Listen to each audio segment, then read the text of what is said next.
Fan Sports, the sports show that is dedicated to the Seattle sports fan. I'm Dave. This is Kevin, and this is Seahawks Weekly. Yes. Kevin, before we jump right into the absolute offensive juggernaut of two teams that we got to witness on Monday night, let's make sure that everybody, if you're new here, please hit the subscribe button. Make sure you turn on your notification bells. Give us a thumbs up if you like what we're doing. Give us a thumbs down if you're not a real big fan of it. And what we do want to hear from you guys is drop some comments down below, because we read them, we answer them, we make sure that you guys get your voice heard. All right, Kevin. I have one thing to say before we start. Yes. I was on the bad list this week from my friend Dave because I was being very negative towards the Seahawks. Well, Kevin notified me upon our original phone call that he's boycotting the Seahawks. And I said, Kevin, we can't do that now because we have a show that's dedicated to the Seattle Seahawks. It just can't be done.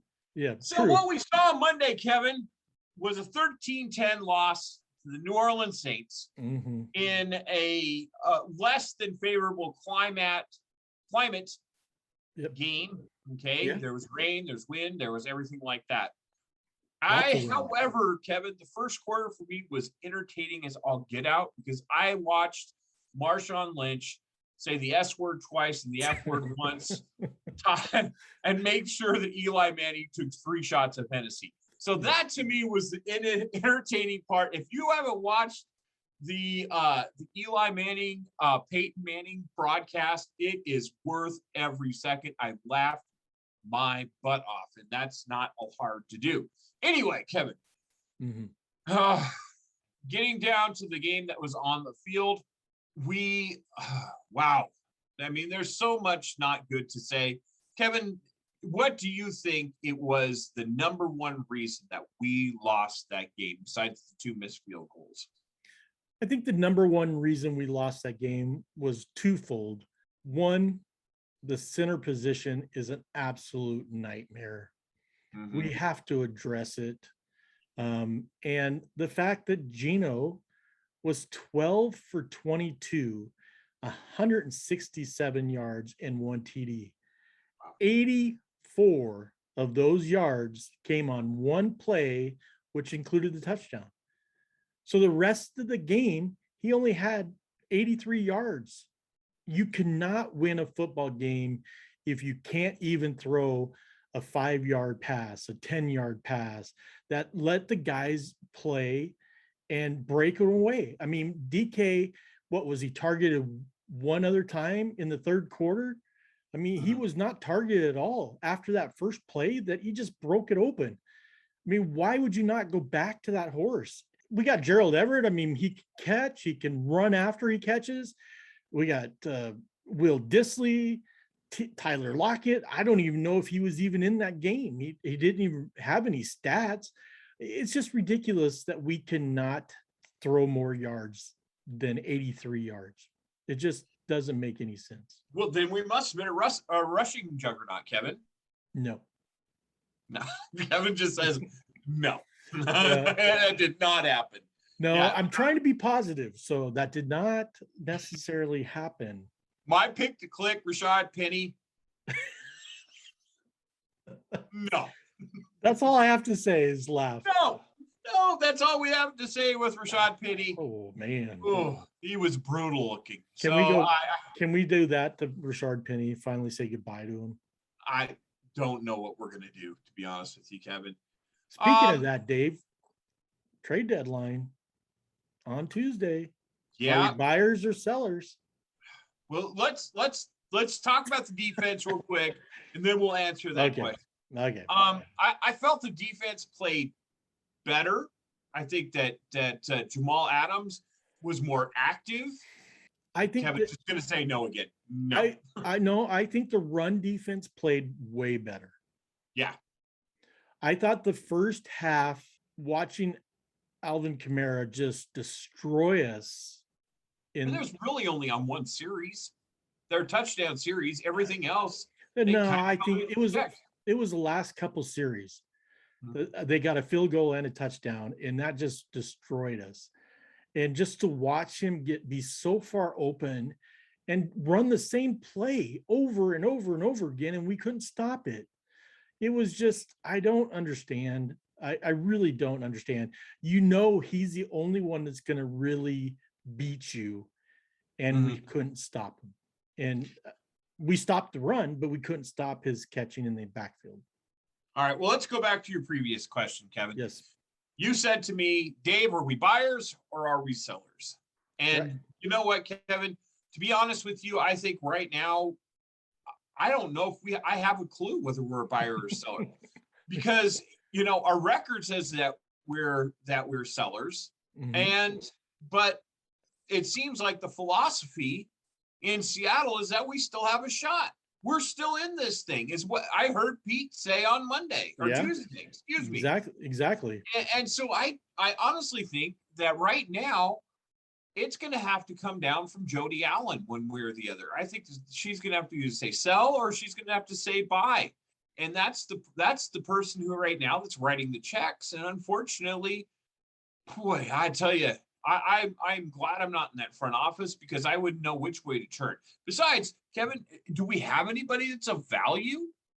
Do we have anybody that teams are going to be like, oh yeah, we want Dwayne Brown. He's 75 years old and looks like crap this year.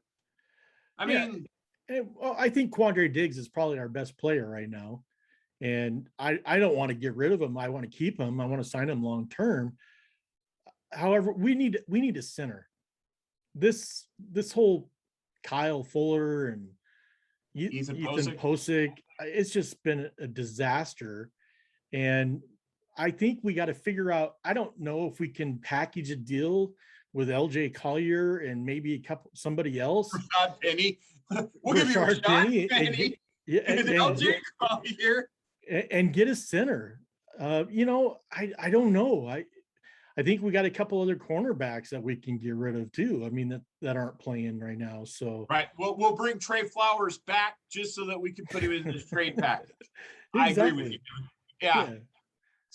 So question is buyer sellers. Guys, I tell you what, give us your comments down below. Do you think we are a buyer or seller? Do you think that Seattle has got a shot, or should we be starting to blow this thing up and reload for the future? Right. That's a question for our viewers. So let's look ahead. Of anything any team we could have brought into Seattle a week after this disaster in get right game, I think the Urban Meyer led Jacksonville Jaguars with a rookie quarterback with not a lot of weapons on defense.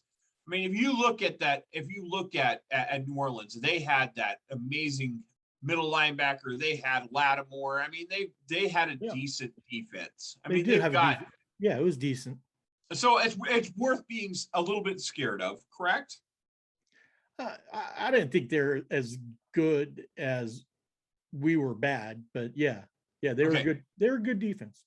So with all that being said, Kevin, I feel much better with our offense, Gino-led juggernaut that it is, going against the Jacksonville Jaguars defense than we did the New Orleans Saints defense. And I'm not particularly afraid. Now, however, if Tim Tebow would be on the field, I'd be a lot more afraid of what the Jacksonville Jaguars would bring to the table. But they were foolish, and no, I'm so kidding, by the way. Yeah, that was an inside joke to Kevin. Inside joke. Simple fact is that this game coming up on Sunday, we should win, and we should win it angry. There should be pain distributed on Sunday in Seattle. Kevin, what are your thoughts? My only thought is, can Gino lose this game too? I don't know. I haven't seen it. If we can run the ball and we can get somebody open, whether it's DK Metcalf, Tyler Lockett, Gerald Everett, Will Dissly, the hot dog guy, whoever. Exactly. If they can be standing there waving their hands in the end zone or even on the sideline, that Gino can throw him the ball. We have it. I think it could be a great game. So Oof, a barn burner, if you will. Okay. All right, Kevin. So who's your offensive pick to flick? Who do you think it is? And Kevin, I hope it's Gino Smith. No. No. Oh, shoot. No. I'm shocked. I'm going with Gerald Everett. He Okay. has just been just outstanding the last few games, but he's not getting the ball enough. And I really think because he runs angry after he has that ball in his hands. Just give him the ball, throw it to him. And so I'm hoping that they throw him the ball. All right, Kevin, mine. I've called his name out before. Yep. When he's been injured, but I think it's D. Eskridge. I think they're going to try to get D involved in this game. They're going to do the fly sweeps again. This time I know he's playing. I confirmed it. You confirmed it. Okay. Yeah, I called Pete myself and he said, "Is D in there?" And Pete's like, "Yeah, we're going to get it." So I'm going to go with D. Eskridge. I'm really excited to see what D can do.